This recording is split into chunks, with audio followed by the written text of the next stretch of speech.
It's about damn time.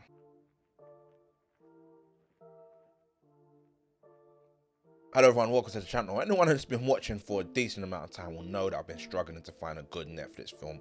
I mean, at this point it's probably 1 out of 15, 1 out of 20. But finally, we found something. And of course, it would be a foreign language movie.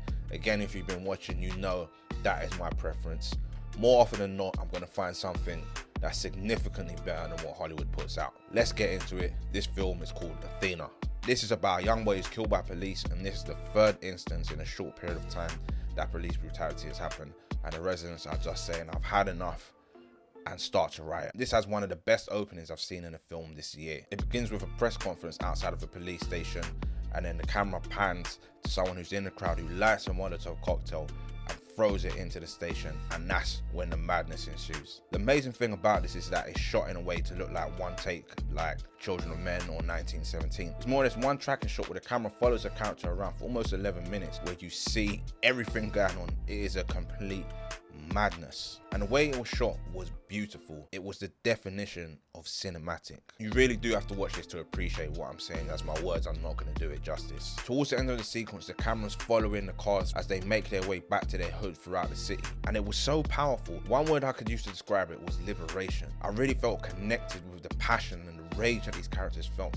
And along with the music, it was a powerful sequence. I cannot say enough about it. And the sequence ends with them making their way back to their hood, Athena. Now, after I watched this film, I read quotes from the director who was talking about, with it being a Netflix film, he felt he had to capture the audience within the first 15 minutes, because it's not like when you go to the cinema, you're unlikely to leave. But with Netflix, if you're not engaged, you can just easily come out and put on something else. It's not something I'd ever really thought about. I think because I do this to do reviews, there's no film that I'm coming back out of, even if it's the most boring film in the world, like Stowaway, for instance. Check out my review on that. But it did get me thinking, is this something that you do? Let me know in the comments of any films that you've backed out of Netflix that was just too much to take. Now, the block Athena is where the entire rest of the movie takes place, and it centers around three main brothers. You've got Mokhtar, who I think is the oldest. He appears to be some sort of drug dealer. He's running the estate, and he really seems to only be about himself. Then you've got Abdul, who's a military guy, just come back from the war in Mali.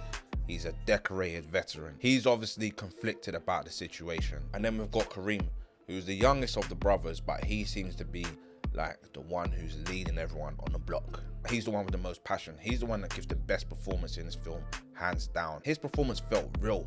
It felt passionate. You could feel the emotion coming off of the screen.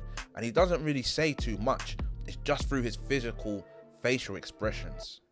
You really felt sorry for him. He just exudes what I can only imagine someone would feel in this situation. So we've got the three brothers, but you can understand how they're coming from three different perspectives. Kareem just wants justice done by his brother.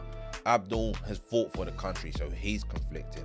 And Mokhtar, he's just about himself. Three different perspectives, three different narratives, three different motivations. And that's what the director wanted. He wanted to set this up as a Greek tragedy. The film touches lightly on a few different political narratives and themes, but it doesn't really try to force feed them down your throat. Now, although this film is set in France, it could literally be anywhere. And this is what can really happen once people decide they've had enough. A lot of stuff has been going on in London recently, with them killing people for no reason. And this is just a cautionary tale to the police of what could potentially happen. Obviously, we saw the riots before, back in 2007, I think it was. But this is the next level up from that. I'm not going to go political on this review, but police, you need to do better. Now, getting back to it, one thing that I really liked about the way it was shot is it made you feel like you were in the trenches with them. It made you feel like you were going to war with the police, and that really got me going. The pace and action were relentless, which is what I enjoyed. It had a few down moments where it was trying to build the characters, but they were few and far between.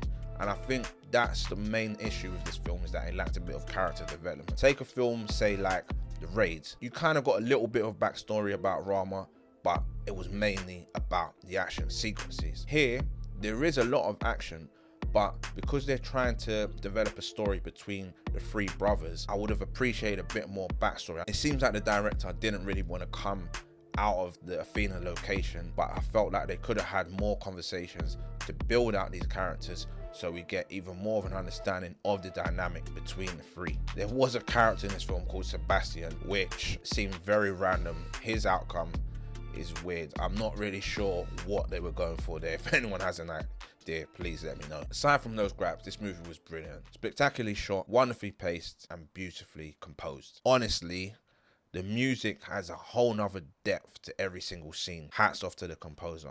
Brilliant job. This is the best film I've seen on Netflix for a long time and deserves more attention. I'm going to give it 4 stars. Thanks for watching. Please don't forget to like, comment, and if you're new here, subscribe to the channel.